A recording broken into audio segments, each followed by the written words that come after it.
day 3 of the virtual open house. Thank you guys so much for being here. And today we're talking about your top of your tables, centerpieces, and options for you. Now, I will preface this by saying behind this backdrop that you see here, I have a lot of different options, and it would probably take me hours to go through all the different options. So I'm just going to go through some of my tips for you, some of the options for on your centerpieces, and some things that I recommend. So when you're talking about your guest tables, of course, you either need to, well, first off, you need to know if you're decorating a round table or a rectangle table, because there is a little bit of difference, which I will talk about. But for today, I'm going to have the round table out in front of us. So first thing, once you've picked your linens, so today I went with a matte satin and a dusty blue cheesecloth runner. And the next thing that you need to do is, obviously, if you have some Pinterest pictures, and when you're in here and we're talking through everything, please show me your inspiration, because I like to know what kind of you're looking for so I can help better serve you. But first thing you need to decide is what you want to put in the center of your table. So today I just used this little wood lantern. We decorated it with some florals. Again, we can change out all of this. I'll actually show you another lantern in a little bit, decorated very differently, and how it changes your table just by changing out the florals. So you need to pick something for in your center. Now, keep in mind, this is a small table, so you have to pick something that's substantial. So just having this little old lantern might not be quite enough. And I always like to have or recommend that you have some lighting on your table. Yes, you're going to get a little bit of that from the lantern, but we have a variety of different votives that could possibly go with this table. So your votives are just, that's a fancy word for a candle holder basically. And then a little tea light goes in here. We always use battery operated. Wax, to me, wax in my business is not good because it'll mess up your votive. It'll also wreck your linen. There's a few downfalls of wax. Even though it might look nice, there is a few downfalls for sure when you're renting and using wax. So you might want to pick some votives, would be your next thing to kind of put around your centerpiece, whatever you decide. Next would be a table number holder and table number, so stationery. Tracy from Paper Blush, she can do whatever you can imagine. She can make it come to life for you. And she does all of my stationery here in my shop. And any of my clients that I work with, I always use Tracy for them as well. So you're going to need a table number holder.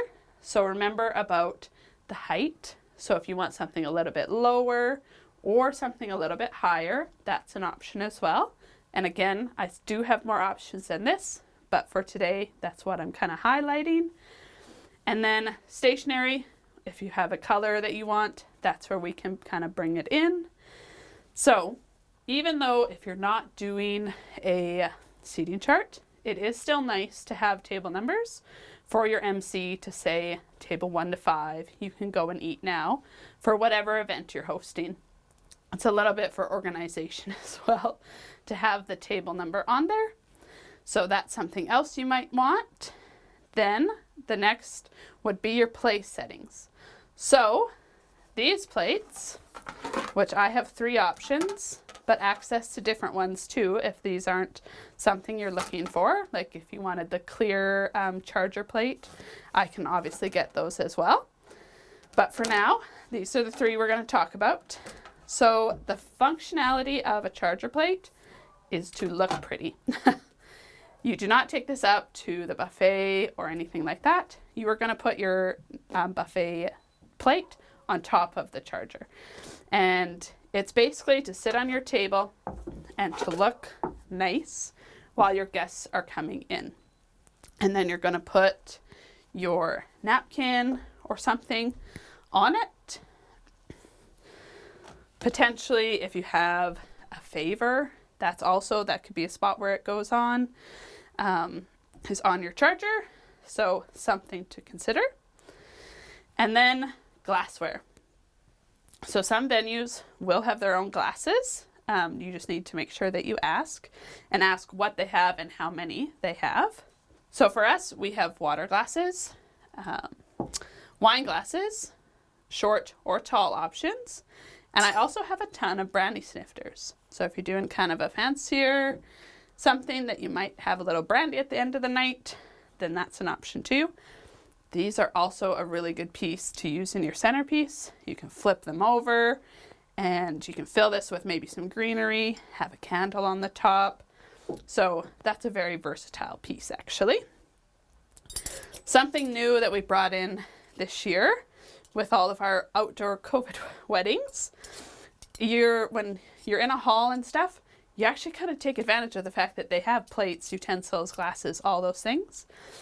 When you're forced to have your wedding outside, a little bit different.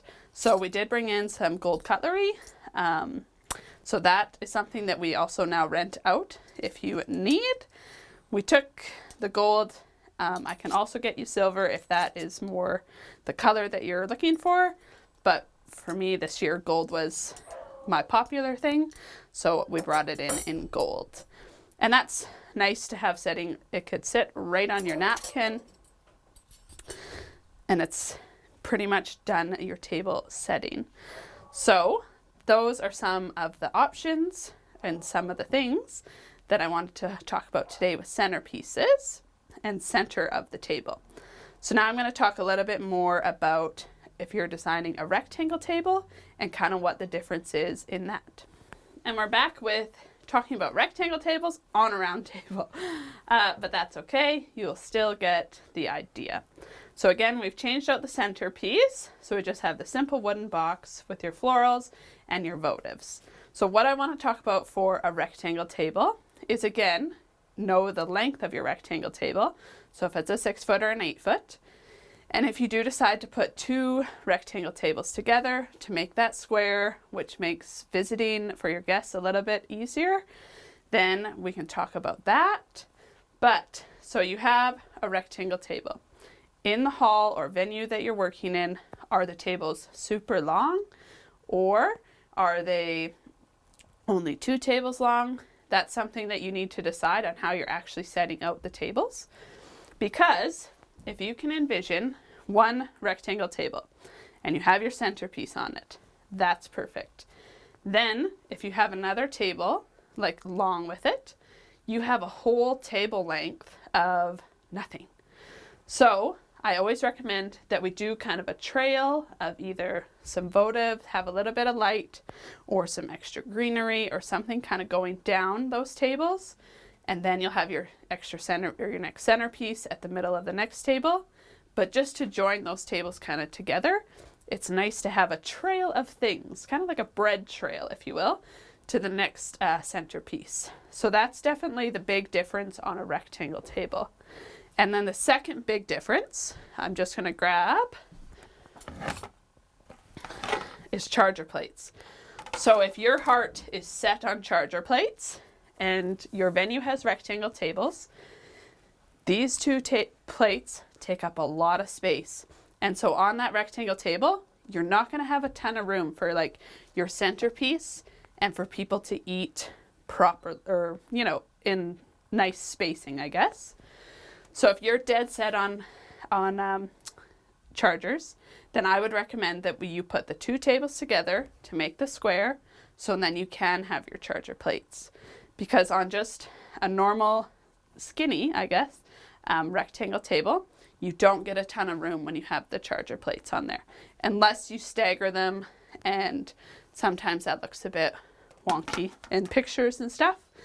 So something to think about definitely if you're going to use charger plates. And then it's the same sort of deal as a round table. Do you need a table number? Do you have light on the table? Yes. Do you have a big enough centerpiece that's going to look substantial on your table? What about your glassware? What about your linen napkin? Are you putting a table favor on there? So those are all things to consider when you're talking about decorating the top of your guest tables. And this afternoon, I'm going to be talking with Catherine Fee of Budding Ideas, and she is going to talk all about florals. So if you love real flowers, we're going to talk about ways that you can incorporate real flowers into your tables, because what's better than real flowers? Not a ton. So Catherine's going to take us through that. She is an expert. She has been in the floral industry for, I don't know, probably I would say 20 plus years, I believe. So she definitely knows what she's talking about, and I'm very excited to have her with me this afternoon. I encourage everyone to come in and book an appointment with us. And I do book appointments for evenings and some weekends as well. So if you work during the day, no sweat, I will fit you in at some point. And when you get to come, you get to make fun things like this. So all you have to do, which it sounds easy, which I know I have a lot of stuff, but you pick 5 items. 5 items and we can make a centerpiece, we can make a table as beautiful as this. And look at how simple this really is. All it is a floral, some candles, some tea lights, and a table number runner, and you're done. And that's your table. That's the table that you're going to get married with, or that you're going to have at any function that you're planning. So I hope that you enjoyed our centerpiece kind of option. Again, and I sound like a broken record, I have so many options behind the curtain that you didn't even get to see, I would say, like a 16th of how many options we can actually come up with. So thank you for watching, and we'll see you all tomorrow.